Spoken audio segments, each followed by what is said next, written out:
Hey, how y'all doing out there? I'm back with you with another video. Today I want to talk about our older flagships worth picking up. Now, I would say absolutely they're worth picking up because you're getting the best of the best from these manufacturers.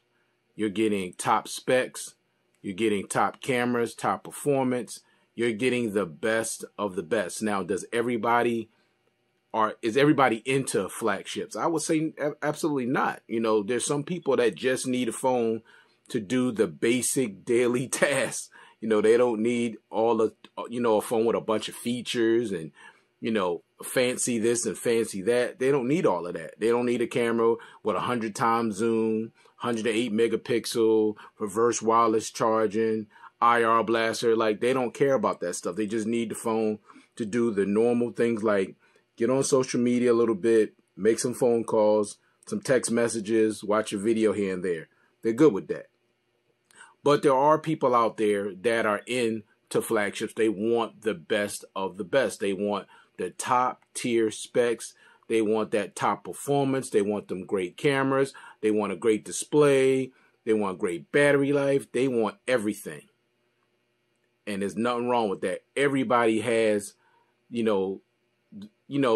types of phones that they want. They got the budget, the mid-range, and you got the flagship. So today we're going to talk about our flagships, older flagships worth picking up. And I would absolutely say absolutely yes. Unless it's 4 years old or older, then I will probably say no. But if it's within the three-year range, I would say definitely yes. But when you talk about picking up an older flagship, the first thing that you want to look for is the price. Now, most of the time, older flagships are going to be considerably cheaper. All of these phones have gone down in price. You got the Galaxy Note 9, which came out in 2019. That's an older flagship. You got the OnePlus 7T Pro, 2019. The S20 Ultra, 2020. The Note 9 2018, Note 9 2018, and the OnePlus 7T Pro 2019, S20 2020, the LG V60 2020. The LG V60 is the oldest one on this table at 2018, along with the Note 9. I'm sorry, these are the two oldest devices on this table. You got the Xiaomi Mi 10 Pro 5G 2020 and the Note 10 Plus 2019. So the oldest two phones on this table are the Note 9 and the LG V30. Okay, LG V30. All of these phones on this table are flagship devices, the best of the best from these manufacturers. Now, there are certain things that I look for or that I expect or want in a flagship device. Those things are a great display. I want great battery life, great cameras, great performance, great build quality, and dual stereo speakers. Okay, those are the 6 foundational things that I'm looking for when I'm, wanting to, purchase a flagship device. Also, when it comes to flagship specs, these are the things that I'm looking for in my device. I want face unlock, always on display, for a flagship processor, 8 to 12 gigs of RAM, dual stereo speakers, super fast wireless charging, super fast wired charging, reverse wireless charging, high refresh rate, IP68 water and dust resistance, Quad HD plus AMOLED or POLED display, expandable storage, IR blaster, a hi-fi quad DAC, and a 3.5 millimeter headphone jack. Those are all the things that I'm looking for in a flagship when it comes to the specs. Now, some people may say, well, specs are not everything, but they kind of are when it comes to flagships, because when you're choosing a flagship, you're looking for the best specs. Now, does the best specs always mean best performance? Not always, but most of the time it does. All of these flagships on this table perform extremely well. I mean, better than any mid-range, better than any budget device. By far. I mean, these things perform great. And I mean, even these 2018 devices perform great. Still perform up to flagship quality. You know, no issue at all with the performance of these two older phones, the Note 9 and the LG V30. No issues at all. All right. Now, I'm going to start off with the Note 9. Should you consider picking up the Note 9? Now, I get this question asked a lot, and there's still, you'd be shocked, but there's still so many people that still are in love with this device, and they're constantly asking me, should they pick up this device? Or there's people that's just flat out saying, I'm going to get this device because I heard it was pretty good. But this device is almost 4 years old. I mean, 2018, think about that. And the thing that's unfortunate about it is that it's not getting any more software updates, you know, from Samsung, no more Android updates from Google, and it's on its last year of security patches. But I will say this. If you could snag this, because it's going to be around $250 to $300 if you want it, it's still a great device if you want it. I'm not going to tell you not to get it, because if it's performing well, you're not having no performance issues, and it's running like a champ, I would say get it, because I'm going to say this, and y'all might find this hard to believe, but this phone here has the most specs out of all of these phones on this table. I ain't say the best specs, I said the most by far. Now, let me just tell you real quick what you're getting if you consider this device. You're getting a Super AMOLED display, which is absolutely beautiful, as you can see. Beautiful, all right? You're not getting no intrusion, no camera cutout, no notch, no nothing. It has, you know, a somewhat thick bezel at the top and a smaller one at the bottom, but there's people out there that don't want any type of interruption on their display. You're not going to get that on this device. Of course, you're getting Gorilla Glass 5. You're getting that always-on display, which I absolutely love. You can see the time, the date, the day, the battery percentage, and your notifications that are colored. And you also have your 3D button here, which activates the, see that there, that light up there at the left? It activates the iris sensor. All right? So you're getting face unlock. You're getting the iris sensor, which you can open up the device with your eyes. You're getting the LED notification sensor, which will tell you when you have a notification, and also when your battery is charging, and when it's fully charged, it turns green.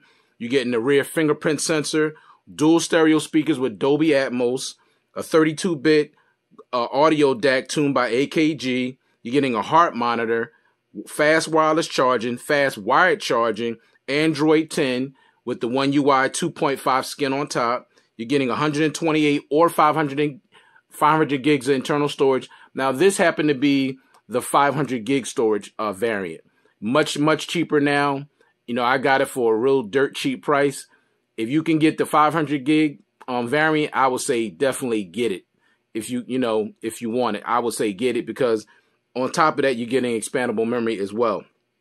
So the Snapdragon 845, which is a flagship processor, secure folder, Samsung DeX, which gives you that computer desktop experience on any type of monitor. Samsung Pay with MST, meaning you can use this on older terminals to pay for anything you may need, unlike the S20 Ultra that took MST off the phone. Expandable storage up to 500 gigs. So imagine if you get the expandable memory, you get the 500 gig variant, and then on top of that, you could expand it up to 500. So now you have a phone with a terabyte of storage on it. So that's basically unlimited storage. Now, for me, I love that because I'm a storage monster, so I'll take it. 4,000 milliamp battery. This thing gives you excellent battery life. Not the best standby time, because Samsung has never been great when it comes to standby time, but when it comes to just overall battery life, you'll definitely get through a full day, no problem at all. IP68 water and dust resistance, so you don't have to worry about it in water, anything like that. 6 or 8 gigs of RAM. This is the 8 gig variant. Edge panels, edge lighting. You're getting a 3.5 millimeter headphone jack, which is definitely important to those that prefer a headphone jack. Why Samsung? I don't like the fact that Samsung removed the headphone jack. There was no reason to remove it. I like options. I like being able to do Bluetooth or using a wired connection, because even with Bluetooth, you're still not getting the same type of quality of sound that you get from a wired connection. Also, I was just listening to my Bluetooth earbuds the other day, and they kept having a problem with the connection, the sound going, then it's stopping and it's starting. You don't have to worry about that with a wired connection. You just be good to go once you plug your headphones in. Bluetooth 5.0. You got the Bluetooth S Pen. This was the first time Samsung implemented Bluetooth technology to the S Pen, so you get that as well. And you got 2 great cameras on the back of this device, which takes very good, solid photos. Now, I know these cameras are not as good as some of these other devices on this table, but trust me when I tell you, this phone can still hold its own when it comes to photos. It still takes great photos and videos. And like I said before, the only thing that's unfortunate about this, no more Android updates, no more Samsung updates, and it's on its last year of security patches. But would I recommend this? Absolutely. I still would recommend this phone. It's a beast, and you just heard all the specs that I just laid out. This is what you're getting with this device. So the Galaxy Note 9 is still a great device. It's Samsung's most complete Note that they ever made.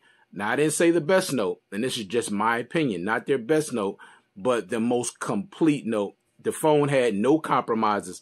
The only thing this phone was missing was a wide-angle lens on the camera. That's it. It had everything else. Now, let's take a look at the OnePlus 7T Pro. Now, I absolutely love OnePlus devices because they're made extremely well. The software is so awesome. Love this phone. Released in 2019, Gorilla Glass 5, optical in-display fingerprint sensor that works absolutely with no issues. The only thing that I hate is that you have to double tap to be able to see it. You just can't, press the screen and turn it on. That's the only thing I hate about the optical fingerprint sensor. But you can raise the weight to get it, to activate. But it's 100% accurate. They make probably one of the best in-display fingerprint sensors on the market by far. All right, fingerprint sensor, I already talked about that. Face unlock, which is a pop-up selfie. I don't have it activated at the moment because I'm just using the fingerprint sensor. But you have the pop-up selfie there at the top. And it's relatively quick to be a pop-up. And it's nice and smooth. It's not loud and, and sounds rickety or anything like that. It works very well. It also has drop protection. So basically, if the phone feels like it's falling, the camera will recess back into the device. You're getting a Quad HD plus 90 Hertz HDR10 plus fluid display. As you can see, this display is absolutely gorgeous. And the thing about it, you're getting all display. No notch, no cutout, no nothing. All display and very, very thin bezels, almost to the point where this phone I can honestly say is bezel-less. And performance is just top notch. I mean, it's just super buttery smooth. 4,085 milliamp battery, 30-watt warp charging, dual stereo speakers that sound really good. Alert slider on the side for those of you that like to use their alert slider, where you could put it on mute right here. You could put it on ring, and you could put it on vibrate. Now, I never use it because my phones are always on vibrate, so it's not a big deal for me to have it, but I know that the alert slider is important to some people. Oxygen OS, of course, is just really nice. Very customizable, closer to stock Android, but a little better because it's more customizable. Snapdragon 855 Plus, top-notch processor, of course, Android 11, and this phone will get Android 13. Now, OnePlus has been a little slow with their updates of late. I'm not sure what's going on. They usually be a lot better with it.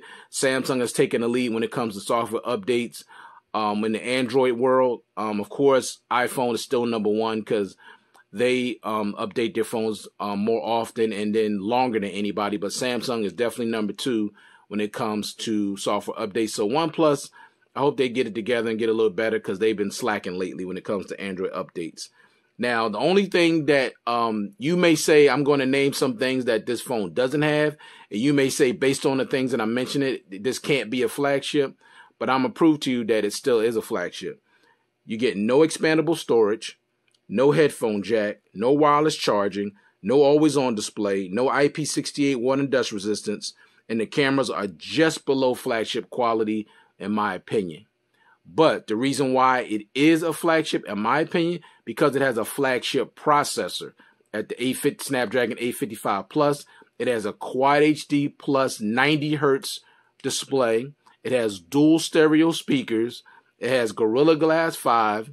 And you know what it has the most that I love about this? It has great battery life, 30-watt warp charging, and it has flagship performance. Now, if it didn't have flagship performance, I would agree that it's not a flagship. But this thing performs just as good as any of these other devices on this table. This can stand against any of them by far. This is the second fastest device on this table, and it's a beast. The OnePlus 7T Pro. You can't go wrong with this. It doesn't take bad pictures. It just a little bit below flagship quality. But I've heard some people say they just download Gcam on here just to enhance the camera experience. But I tell you right now, if you're looking for a phone that is going to get some more updates, has a great display, great battery, great speakers, great build quality, great performance, definitely want to check out this device. And also you could find it for around $350. So the price has dropped dramatically with this device. Now let's take a look at the S20 Ultra. Another great flagship device. Came out last year. Of course, there was some issues with this phone as far as the camera. As far as the camera was concerned, you know, with the autofocusing issue. But Samsung has dropped a ton of updates that made this a whole lot better. Of course, it hunts a little bit when it comes to the autofocus, but it's considerably better, and it's not an issue for me. I can't speak for other people. Autofocusing issue on this device is not an issue at all for me. Now with this, came out last year, Gorilla Glass 6, always on display, Quad HD dynamic AMOLED Infinity O display with HDR10 Plus, in-display ultrasonic fingerprint sensor. Now the fingerprint sensor is not the best on here. Maybe, I don't know, it's because of this screen protector pre-installed that's on here, because I know when I took the one off my Note 10 Plus, it worked even better. So that could be holding it back a little bit. It works, but it's just not as fast as I would like it to be. You're getting 120 hertz refresh rate. However, you can only use it at 1080p resolution. Dual stereo speakers, 12 gigs of RAM, 5,000 milliamp battery. The dual speakers on here are very good. They're one of the best sounding speakers on this table. 45 watt super fast charging. You could charge this phone in just under an hour. Fast wireless charging, 9-watt reverse wireless charging, expandable memory up to 1 terabyte, which I know is important to a lot of people. And unfortunately, they took that off of the S21 Ultra. No expandable memory. But if you pick up this device, you're still going to get that up to 1 terabyte. You're getting IP68 water and dust resistant, Snapdragon 865, Samsung Pay, Samsung DeX, secure folder, edge panels, edge lighting, Samsung's One UI 3.1, Android 11, and it will receive Android 13 along with the security patches, and it's 5G capable. Now, when it comes to the camera, which was the biggest thing about this phone, when it comes to the camera, as you can see how big it is, this is one of the biggest camera modules I've ever seen. Now the Mi 11 Ultra has the biggest camera module on any phone, period. But with this phone, it was the biggest at the time. But these cameras on here are really excellent. You're getting a 108 megapixel wide and a 48 megapixel periscope telephoto lens, 4 times optical zoom, 10 times hybrid zoom, 100 times space zoom, 12 megapixel ultra wide, 8K recording at 24 frames per second, 40 megapixel selfie camera, and the camera shoots at 4K at 60 frames per second on the front and the rear. Telling you, this phone is an absolute monster. You're getting great battery life, you're getting great cameras, you're getting great speakers, you're getting all the bells and whistles as far as Samsung's One UI. You're getting a ton of features. Okay, 12 gigs, like I just named them. You're getting a lot with this phone. You're getting a big 6.9-inch Quad HD display with the little teeny punch hole at the top, no bezels at all. Absolute beast. Definitely consider this. And I know I've seen prices for like $750 for this device. Some people are telling me they found prices for this for 500. You find this for 500, you should jump all over that. That's a top-notch device right there. All right. Now, next is the LG V60. Of course, you see that always on display. They make the second best always on display on the market. This phone was released in 2020 of last year. Gorilla Glass 5, Gorilla Glass 6 on the back. 1080p Full HD POLED HDR10 Plus display. Always on display. Dual stereo speakers. Expandable storage up to 2 terabytes. This has the most expandable memory on any phone on this table. 5,000 milliamp battery. Excellent battery life. 2 days. That's what I'm getting on this. 3.5 millimeter headphone jack, which matters, accompanied by a 32-bit hi-fi quad DAC, which sounds absolutely amazing. Snapdragon 865, fast charging 4.0, wireless charging. Now, the fast charging is not that fast. It's old technology. Takes about an hour and 42 minutes, and the wireless charging is slow as well. So they just didn't put the best technology when it comes to charging on this device, but it still charges, it's not like take 3 hours to charge, no, but it's just not as fast as it could have been. IP68 water and dust resistance, Android 11. LG said it was going to support this up to Android 13, but they've shut down their mobile division, so we don't know. We're hoping that they live up to their word and give it to us, but we know that LG has always been known for very, very slow software updates. The LG Wing that I have right now is still on Android 10. So just hoping and keeping our fingers crossed that they will continue to support this up to Android 13. You're getting 128 or 256 gigs of internal storage. You get 8 gigs of RAM, in-display optical fingerprint sensor that works pretty well, Bluetooth 5.1, FM radio, and with the cameras on the back, you're getting a 64 megapixel main lens, 13 megapixel ultra wide, 3 megapixel time of flight lens, and a 10 megapixel selfie cam that shoots at 4K at 60 frames per second. The phone shoots at 60K frames per second on the front and the back, and this is a 5G capable device. So, can I recommend the LG V60? Absolutely. This phone is an absolute beast. Standby time with the battery is ridiculous, and the battery life on this phone is phenomenal. And the dual stereo speakers are incredible, along with that 32-bit hi-fi quad DAC. If it's all about the audio with you, you're gonna love this. And also the cameras are very, very good. They're right up there with these other flagships on this table. Now, the thing that you're not getting with this, for me, is no face unlock, which I don't understand, because every phone on this table has face unlock, even these 2018 devices. So I don't know why LG decided to take face unlock off their flagship devices. No high refresh rate, which is not the biggest deal in the world, but there's people out there that are spoiled by 90 hertz displays or higher, so they want that, but it doesn't affect performance on this device at all. No Quad HD display, which is something I would prefer on here. I would, because I prefer a Quad HD display, but the 1080p POLED display on this phone is great. It's excellent, okay? Nothing wrong with that. No wide angle lens on the front camera.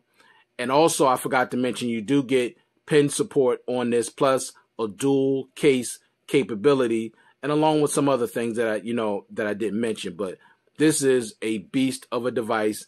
Definitely worth picking up, especially if you're an LG fan. I would say yes, go for it. This is a beast of a phone. Can't go wrong with this at all.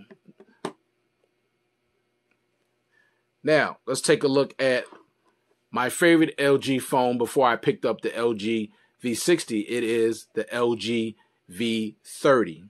Love this device. This was my favorite LG device before I got the LG V60 and, of course, the LG Wing. I absolutely love this device still to this day. You're getting a Quad HD POLED display. This is when they were still, putting the Quad HD resolution on here, which looks absolutely phenomenal. It has that of the V60. Gorilla Glass 5, IP68 water and dust resistance, a 3,300 milliamp battery. that still can get you a day and a half, at least for me, a day and a half, still excellent standby time as well. 64 gigs of internal storage, 4 gigs of RAM, expandable memory up to 1 terabyte, Snapdragon 835, fingerprint sensor on the rear, face unlock, always on display, Bluetooth 5.0, sorry, a 3.5 millimeter headphone jack, yep, followed by a 32-bit hi-fi quad DAC, which is the same that's in the V60, Android 9. Unfortunately, no more Android updates on this at all. So you're stuck with Android 9. You get fast charging, wireless charging, and with the cameras, you only had 2 on the rear, a 16 megapixel main lens, a 13 megapixel ultra wide lens, and a 5 megapixel front facing camera. But I'll tell you right now, this phone is still a beast. You're still getting everything that a flagship phone that I'm looking for in a flagship phone, it has it. The only thing that messes up this phone is the one downfiring mono speaker that sounds absolutely terrible. But if you use headphones, you'll be fine, or you can use a Bluetooth speaker. All right, now no dual speakers. This is the only phone on this table that has no dual speakers and no more software or security patches. Other than that, it has everything else these other devices have for the most part when you talk about a flagship device. And I still, to this day, absolutely love this phone.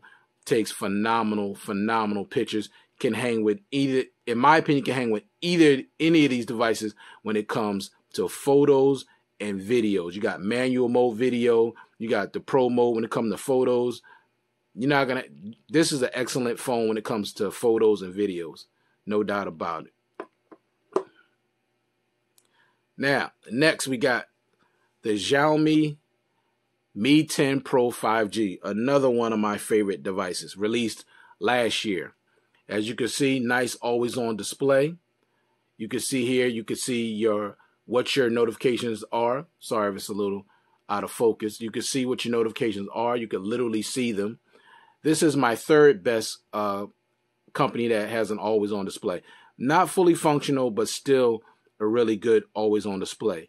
And you got the fingerprint sensor, optical fingerprint sensor there in the middle. Now, when it comes to this phone, you're getting a 1080p Full HD 90 Hertz HDR10 Plus display. As you can see, it's very, very beautiful. Gorilla Glass 5, the build quality, even though you can't see it because I have the case on it, for me is my favorite build quality on any phone on this table. It's just my favorite. Gorilla Glass 5, always on display, face unlock, dual stereo speakers that are the best sounding speakers out of all the devices on this table. Not the loudest. The LG V60 has the loudest speakers out of all of these devices. But when it comes to overall quality and fullness of sound, these are the best, period, in my opinion. Nothing's even coming close to these speakers. All right. You're getting a 4,500 milliamp battery, excellent battery life, 50-watt super fast charging, 30-watt super fast wireless charging. Imagine that, 30-watt wireless charging. This phone literally charges in under an hour with wireless charging. Wireless charging is no gimmick. It's just not. It's so convenient. Put it on the stand, take it off when you're done, and keep it moving. This is the definitely kind of phone that you could wait till the morning before you go to work to throw it on the charge. It'll be fully charged by the time you're ready to walk out the door. All right. You're getting also 10-watt reverse wireless charging, meaning you put another device on the back to charge it. You could put your watch, smartwatch, earbuds, charge it right on the back of the device. Love that. Snapdragon 865 optical in-display fingerprint sensor that works very well. You get a nice animation, one of my favorite animations when it comes to a fingerprint sensor. Let me show you a little see that? Nice swirl. I love that. 24-bit high-res DAC. The DAC on here rivals that of the DAC on the LG V60 and V30 because they have the same DAC. This is definitely up there with them. To me, this one sounds actually just a little bit better, in my opinion. The 24-bit high-res DAC on here is phenomenal. Unbelievable. Love it. You're getting an IR blaster on here, which is a universal remote control, which I absolutely love. I love that. I absolutely love this, be able to control my TV, and not only that, but a whole host of things as well. But None of these devices have it. Samsung used to have it on their devices, and LG used to have it on their devices, but they removed it. I don't know why. That's something they really should bring back. You're getting 8 or 12 gigs of RAM, 256 or 512 gigs of storage. Now, I have the 512 gig variant. However, you get no expandable memory. All right, Bluetooth 5.1, Android 10. We'll get an Android 11. Still waiting for Android 11. Now, I know there's other people that have this device that have Android 11. I'm not sure why I'm still on Android 10. I don't get it. But I will say this. Not having the latest version of Android has not affected the performance of this device in any way. This phone is the fastest device out of all the devices on this table by far. The only one that comes up second is the OnePlus 7T Pro. But when it comes to just speed, this is the fastest Android phone I've ever owned. By far. No, not even close. All right, NFC, Wi-Fi 6, and it's also 5G capable. With the cameras on here are also phenomenal. They're great. I mean, they are really great. 108 megapixel wide with laser autofocus, 12 megapixel telephoto lens, 8 megapixel telephoto lens, 20 megapixel ultra wide lens, and the camera shoots at 8K at 30 frames per second and 4K at 60 frames per second on the rear. On the front, you're getting a 12 megapixel wide selfie camera that shoots at 1080p at 60 frames per second. The only thing that disappoints me when it comes to the cameras on this phone is that there's no 4K recording on the front camera at all. None. I don't know why Xiaomi omitted that, but it's not on here. But other than that, this phone is great. Great display, great build quality, great battery life, great charging speeds, great performance, great cameras, great when it comes to RAM management, it's great on that, great performance. You're getting it all. Great dual stereo speakers, great audio experience when you plug in the USB Type-C port. This phone is an absolute monster. The Xiaomi Mi 10 Pro. And last but definitely not least, my favorite Android phone, period, would be the Note 10 Plus. Now, this was released in 2019. And I will tell you this. I would definitely pick this over the Note 20 Ultra because you're not really getting that much of an upgrade from this to that. You're just not. Now, if you're coming from a Note 9 and you want to go up to the Ultra, that makes sense. But if you have a Note 10 and you're considering a Note 10 Plus, I would get the Note 10 Plus. Also, it's going to be relatively a whole lot cheaper than the Note 20 Ultra. I would get this. All right. So you got a Quad HD dynamic AMOLED Infinity OLED display with HDR10 Plus. Excellent display. Samsung makes the best displays on any phone by far. Gorilla Glass 6 on the front and back, always on display. 256 gigs of internal storage, which I absolutely love. Unlike the S21 Ultra and the Note 20 Ultra, that only gives you, starts off at 128 gigs, which I think was completely disrespectful to the people that purchase Samsung products. Why would you scale down to 128 when you started out at 256 on the previous model?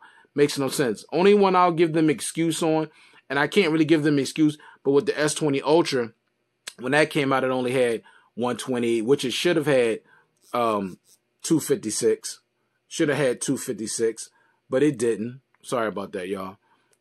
It had should have had 256, but it can't. And the reason why the S20 Ultra should have got released with 256 gigs because the phone was $1,400, and that's not even counting tax. So for that phone to have 128 was completely and utterly wrong.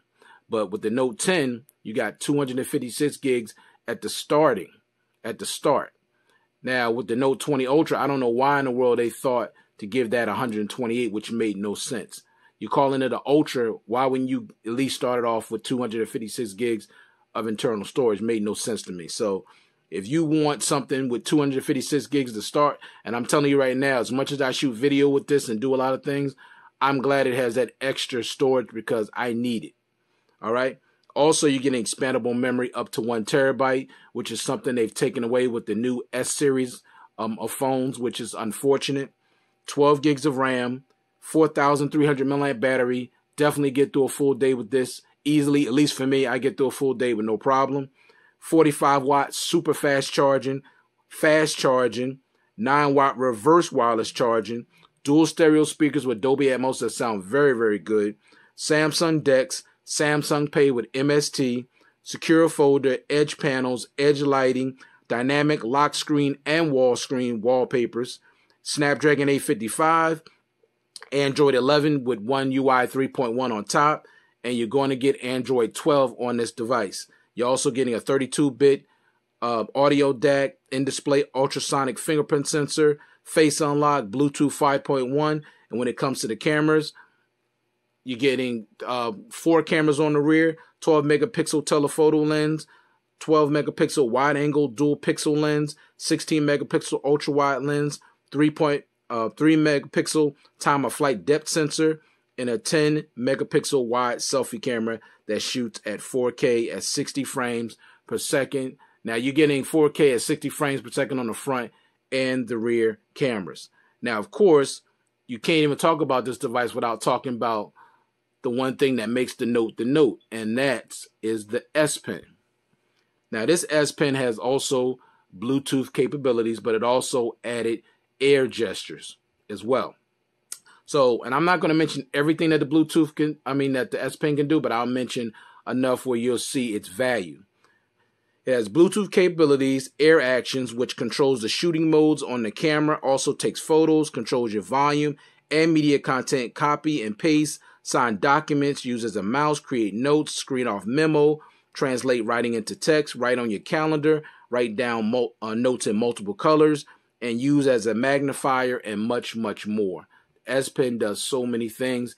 To me, it's the best accessory that you can get on any smartphone.